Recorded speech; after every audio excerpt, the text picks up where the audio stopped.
உலகிலேயே ஆசியாவிற்கு அடுத்தபடியாக 2வது பெரிய கண்டம் வந்து ஆப்பிரிக்கா. ஆசியாவிற்கு அடுத்த 2வது பெரிய கண்டம் வந்து ஆப்பிரிக்கா. இருண்ட கண்டம் என்று அழைக்கப்படுவது வந்து ஆப்பிரிக்கா. இருண்ட கண்டம் ஆப்பிரிக்கா. ஆப்பிரிக்காவை 2 சம பாகங்களாக பிரிப்பது வந்து புவி நடுக்கோடு தான் வந்து ஆப்பிரிக்காவை 2 சமமாக பிரிக்குது. புவி நடுக்கோடு. தாய் கண்டம் என்று அழைக்கப்படுவது ஆப்பிரிக்கா. தாய் கண்டம் என்று அழைக்கப்படுவது ஆப்பிரிக்கா. புவி நடுக்கோடு மற்றும் மகர ரேகையை கடந்து செல்லும் ஒரே கண்டம் பார்த்தோம்னா ஆப்பிரிக்கா. அதாவது புவி நடுக்கோடு மற்றும் மகர ரேகையை கடந்து செல்லும் ஒரே கண்டம் வந்து ஆப்பிரிக்கா. கனடா நாட்டின் தலைநகரம் வந்து ஆக்ரா. கனடா நாட்டின் தலைநகரம் வந்து ஆக்ரா. முதன்மை தீர்க்கரேகை என்று அழைக்கப்படுவது 0 டிகிரி தீர்க்கரேகை தான் முதன்மை தீர்க்கரேகை என்று அழைக்கிறோம். கீழ்கண்டவற்றில் தவறான ஒன்றை தேர்ந்தெடு. உலகில் மொத்த நிலப்பரப்பில் ஆப்பிரிக்காவில் 25% கொண்டுள்ளது. இதுதான் தவறானது. எதெல்லாம் வந்து கரெக்டுன்னு பார்த்துடலாம். ஐரோப்பிய கடல் பயண ஆய்வாளர் ஹென்றி எம் ஸ்டான்லி என்பவர் இருண்ட கண்டம் என்ற வார்த்தையை முதலில் பயன்படுத்தினார். யார் அப்படின்னு பார்த்தோன்னா ஹென்றி எம் ஸ்டான்லி. இது வந்து கரெக்டு. வடமேற்கு ஆப்பிரிக்கா நாடுகள் குழு மேக்ரப் என்று அழைக்கப்படுகிறது. அந்த வடமேற்கு ஆப்பிரிக்கா நாடுகளில் வந்து குழு வந்து மேக்ரப் என்று அழைக்கிறது. அது வந்து கரெக்டு. ஆப்பிரிக்கா கண்டம் 54 நாடுகளை கொண்டது. ஆப்பிரிக்கா கண்டத்தில் வந்து எத்தனை நாடுகள் இருக்குன்னு பார்த்தோன்னா 54 நாடுகளை கொண்டது. இதுவும் வந்து கரெக்டு.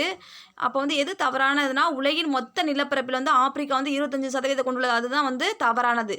அடுத்த கொஸ்டின் பாருங்கள். உலக புகழ்பெற்ற சகாரா பாலைவனம் அமைந்துள்ள கண்டம். நம்ம உலகில் மிகப்பெரிய பாலைவனம் என்னது? சகாரா. அது எங்கே இருக்குன்னு பார்த்தோன்னா ஆப்பிரிக்காவில் தான் இருக்குது. அந்த சகாரா பாலைவனம் எங்கே இருக்குது? ஆப்பிரிக்காவில் இருக்குது. ஆப்பிரிக்காவின் முக்கிய தீவு பார்த்தோன்னா மடகாஸ்கர் தான் வந்து ஆப்பிரிக்காவின் முக்கிய தீவு அப்படின்னு பார்த்தோன்னா மடகாஸ்கர்.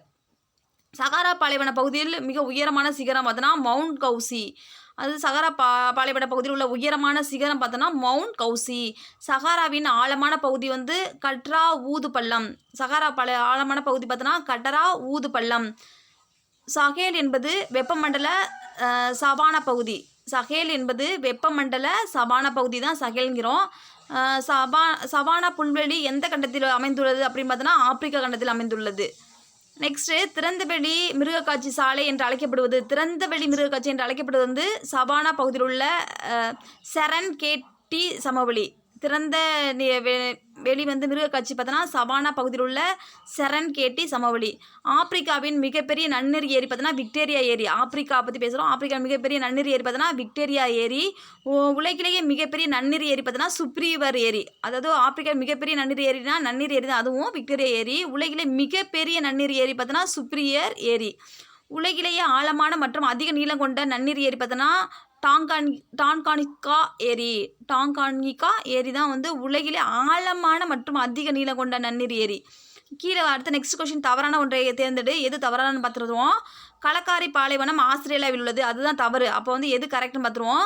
கிளிமாஞ்சாரோ சிகரம் வந்து ஆப்பிரிக்காவில் தான் இருக்குது. உலகில் 2வது பெரிய ஆற்று வடிநிலம் வந்து காங்கோ வடிநிலம் சொல்கிறோம்.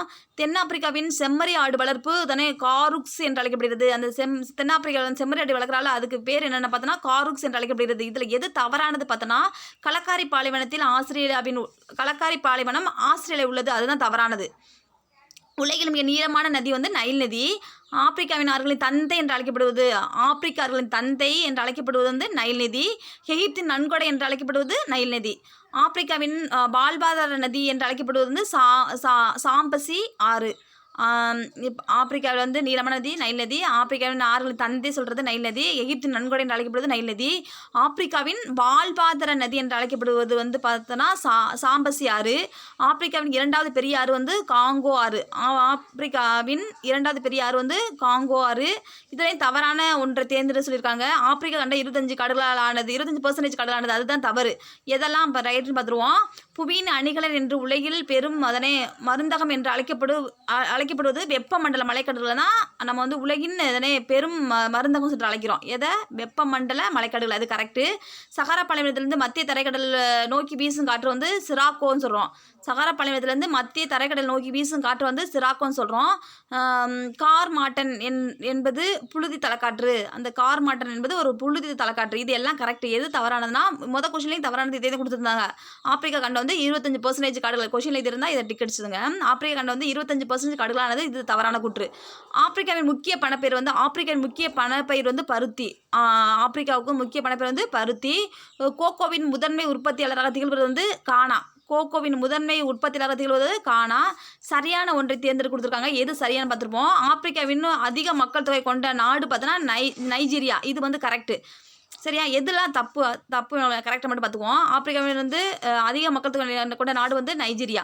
அடுத்த கொஸ்டின் பாருங்கள். கடைசியாக கண்டறியப்பட்ட கண்டம் வந்து லாஸ்ட்டாக எது கண்டறியப்பட்டானா ஆஸ்திரேலியா தான். லாஸ்ட்டாக கண்டறியப்பட்ட கண்டம் வந்து ஆஸ்திரேலியா. உலகின் மிகப்பெரிய தீவு மற்றும் மிகச்சிறிய கண்டம். தீவில் வந்து மிக பெருசாக இருக்கும், கண்டத்தில் மிக சிறுசாக இருக்கிறது வந்து ஆஸ்திரேலியா. கண்டப்பகுதி முழுவதும் ஒரே நாடாக கருதப்படும் கண்டம், அதாவது கண்டப்பகுதியை முழுவதும் ஒரே நாடாக கருதப்படுவது வந்து ஆஸ்திரேலியா தான். தவறான ஒன்றை தேர்ந்தெடுத்து சொல்லியிருக்காங்க. என்னென்னா ஆஸ்திரேலியா வந்து 8 மாநிலங்கள் 3 யூனியன் பிரதேசம் கொண்டது. அது வந்து தவறு. எது கரெக்ட்னு பார்த்துருவோம். ஆஸ்திரேலியா கண்டத்தை கண்டுபிடித்தவர் வந்து ஜேம்ஸ் குக்கு.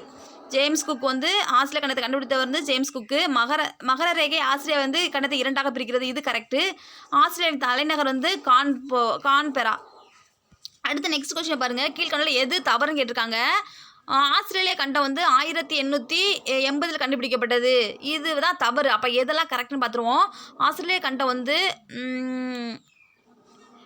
8222 தீவுகளை கொண்டது. அது கரெக்டு. உலகின் மிகப்பெரிய ஒற்றை சிற்ப பாறை வந்து அயர்ஸ் பாறைங்கிறான். அயர்ஸ் பாறை வந்து பினாக்கல் என்று அழைக்கப்படுவது. இதெல்லாம் கரெக்டு. எது தவறு அப்படின்னு பார்த்தோன்னா ஆஸ்திரேலியா கண்டம் வந்து 1880 கண்டுபிடிக்கப்பட்டது. அதுதான் வந்து தவறானது.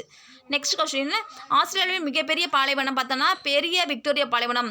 அதில் வந்திருக்கு பாருங்கள். ஆஸ்திரேலியா மிகப்பெரிய பாலைவனம்னா அதிலே பெரியன்னு ஆரம்பிச்சிருக்கு. பெரிய விக்டோரியா பாலைவனம். ஆஸ்திரேலியாவின் மிக சிறிய உவர் ஏரி. ஆஸ்திரேலியா மிகச்சிறிய உவர் ஏரி பார்த்தோன்னா அயர் ஏரி. ஆஸ்திரேலியாவின் மிக உயரமான மலைத்தொடர் பார்த்தோன்னா ஆல்ப்ஸ் மலைத்தொடர். ஆஸ்திரேலியா ஆல்ப்ஸ் மலைத்தொடர் தான் உயரமான மலைத்தொடர். ஆல்ப்ஸ் மலைத்தொடரின் மிக உயரமான சிகரம், அங்கே மலைத்தொடர் உயரமான சிகரம் பார்த்தோம்னா கோசியஸ்கோ தான் ஆல்ப்ஸ் மலைத்தொடர் மிக உயரமான சிகரம். கோசியோஸ்கோ.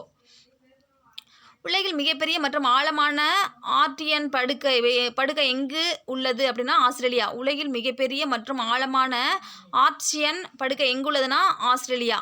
தவறான ஒன்றை தேர்ந்தெடுத்து கொடுத்துருக்காங்க. இது எது தவறுனா ஆஸ்திரேலியாவில் தேசிய விலங்கு புலி. அது ஆஸ்திரேலியா தேசிய விலங்கு புலி கொடுத்துருக்காங்க. அது தவறு. அப்போ எதெல்லாம் கரெக்டுன்னு பார்த்துடலாம். ஆஸ்திரேலியாவில் பாயும் முக்கிய ஆறு முர்ரே. ஆஸ்திரேலியா பாயும் முக்கிய ஆறு வந்து முர்ரே. ஆஸ்திரேலியாவில் குறைந்தபட்ச சராசரி மழைப்பொழிவை தருகிறது. இது வந்து சரி. ஆண்டு முழுவதும் மழை பெறும் பகுதி வந்து டாஸ்மேனியா தீவு. ஆண்டு முழுவதும் மழை பெறும் பகுதி வந்து டாஸ்மேனியா தீவில் வந்து ஆண்டு முழுவதும் மழை பெய்யும். இதெல்லாம் கரெக்டு.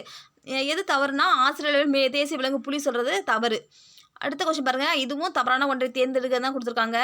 எது தவறுன்னு ஃபஸ்ட்டு பார்த்துருவோம். ஆஸ்திரேலியாவின் முதன்மை தானிய பயிர் வந்து பருத்திங்கிறது தவறு. எது கரெக்ட்னு பார்த்துருவோம். ஆஸ்திரேலியாவில் அதிக காணப்படக்கூடிய மரம் வகைனா யூக்கலிப்டிஸ் தான் அதிகமாக காணப்படுது. ஆஸ்திரேலியாவின் பணப்பயிர் வந்து ஆட்டு ரோமம் தான் முக்கிய பணப்பயிர். அடுத்து வந்து டாஸ்மேனியா வந்து அதிக, ஏன்னா எப்போதுமே ஆண்டு முழுவதும் மழை பெய்யுமா, அதனால அது ஆப்பிள் தீவு என்று அழைக்கப்படுகிறது. டாஸ்மேனியா வந்து ஆப்பிள் தீவு என்று அழைக்கப்படுகிறது. அடுத்த கொஸ்டின் பார்த்தோன்னா இதுவும் தவறான ஒன்றை தேர்ந்தெடுத்து கொடுத்துருக்காங்க. எது தவறுன்னு பார்த்துருவோம். ஆஸ்திரேலியா மக்கள் தொகை வந்து 15 பில்லியன் ஆகும். இது தவறு. அப்போ எதெல்லாம் வந்து ஆஸ்திரேலியா பற்றி கரெக்ட்னு பார்த்துடலாம். ஆஸ்திரேலியாவில் மித வெப்பமண்டல புல்வெளி வந்து டவுன்ஸ் சொல்கிறோம். இது கரெக்டு. ஆஸ்திரேலியா வந்து 8 பாலைவனங்கள் உள்ளது. இதுவும் கரெக்டு. ஆஸ்திரேலியா சாலை போக்குவரத்தை வந்து பெரிதும் நம்பி உள்ளது. பெரும்பாலும் ஆஸ்திரேலியா வந்து சாலை போக்குவரத்தை நம்பி உள்ளதான். இது எல்லாம் கரெக்டு. எது தவறாக இருந்து பார்த்தோன்னா ஆஸ்திரேலியா மக்கள் தொகை வந்து 15 பில்லியன் சொல்கிறது அது தவறு.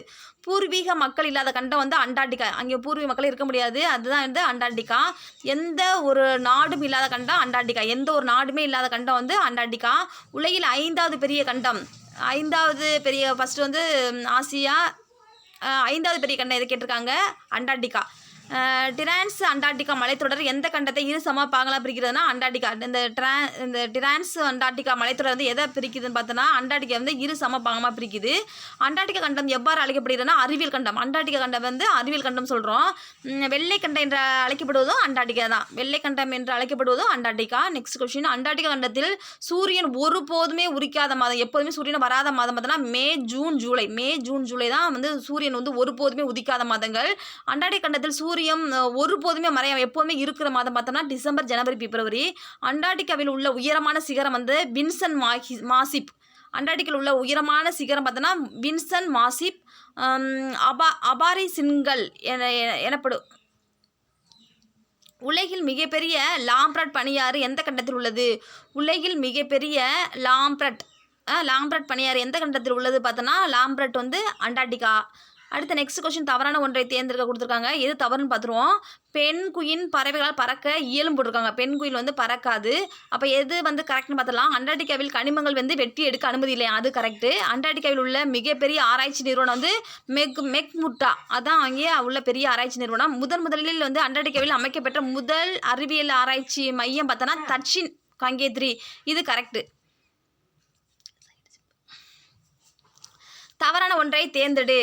இதில் கொடுத்துருக்காங்க. எது தவறானா மைத்ரேயி மற்றும் பாரதி ஆப்பிரிக்காவில் உள்ள இந்திய ஆராய்ச்சி நிலையங்கள் ஆகும், அது தவறு. அப்போ எது கரெக்ட்னு பார்த்தலாம்.